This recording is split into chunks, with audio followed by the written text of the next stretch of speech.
Come with me and watch me tap a birch tree for its sap. So now we're in March, the birch sap is rising in birch trees like this one. Firstly, I'm going to make the tool that I'm going to use to transport the sap from the tree to my container. And I use a piece of hazel branch like this one.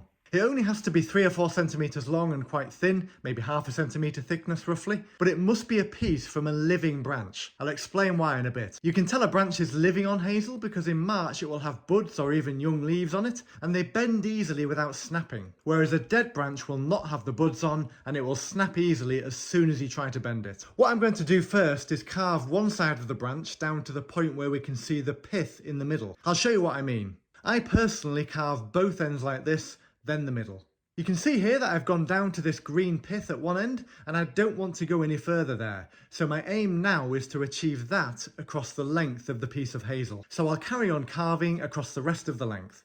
We're about there now. Once done, I'm just going to use the tip of my knife and use it to scrape away the pith. This creates some nice natural guttering. And there we are. You can probably just about see the guttering down the middle there with the pith scraped away. And this is why we use a living hazel branch, by the way, because the pith scrapes away easily on a living branch, whereas on a dead branch, it's tough to scrape out. Next, I'm just going to turn it over like that and carve away one end into a point. You can see there that one end is just a bit more pointed now.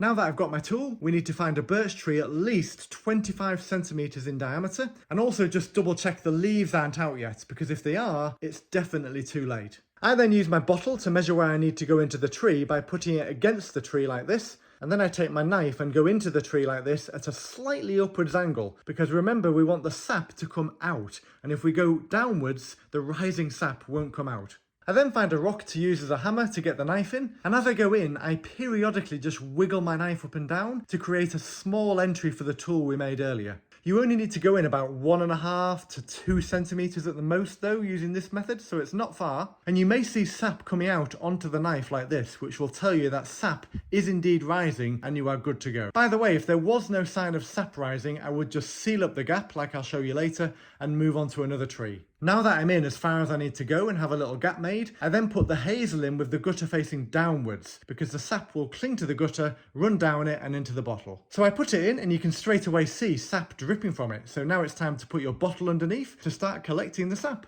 Just remember to ensure the bottom of the hazel, where the guttering is, isn't resting against the back of the bottle, because that could potentially stop the sap from dripping into your bottle. It may end up dripping down the side of the bottle instead, and we don't want that. If you need to hold the bottle in place due to wind or anything, you can always use rocks on either side. It can be a good idea to do this anyway, because otherwise it may fall when it gets fuller or heavier. You can then leave it 12 to a maximum of 24 hours, and you can always cover it up or camouflage it if you're in public and worried about people messing with it. So it's fairly early the next morning. I've only left this bottle about 13, 14 hours at the most, and there's actually a decent amount already. Now, just a quick point, it is actually raining, albeit light rain at the moment, so you obviously don't want your bottle just filling up with rain. So what you can do is either cover the entrance to the bottle or container with something, but I'm actually not too bothered about that because the tree that I've done it on is actually at an angle where it kind of bends over the bottle a little bit and actually does provide it with a bit of natural shelter. So you can see the bottle is pretty much half full, which is pretty good really. Sometimes I do find when I do this for 12 hours, you can literally have hardly any in. So what I'm going to do now is obviously take my bottle with all the lovely sap, and then I'm just going to remove this out of the tree. So now that I've removed the tool that I used to collect the sap, I'm now just going to help the tree seal up its tiny little wound, and I can use the butt of my knife and just tap against it. Not literally tap, but just give it a bit of a bang. The tree does have its own natural defences that it will deploy from the little gap that you've created with your knife to get the sap out of it, but by doing what I've just shown you with the butt of your knife there, it helps it to seal up that gap. And there it is a normal colour, because birch sap can be colourless, but it can also very much have that natural light yellow colour to it as well, because that's just because it contains lots of goodness in it. So I'm going to enjoy this today just as a nice, lovely, refreshing drink, very good for you. It's even cold, like it's been in a fridge. So refreshing, so invigorating. The nicest water you'll ever have, with a tiny bit of flavour and a tiny bit of sweetness to it, and it just makes it, maybe delicious is overselling it, because it does just taste like a really nice water, but it is honestly so good. If you do decide to do this, please remember you must have the landowner's permission, if it's not your own birch tree, of course.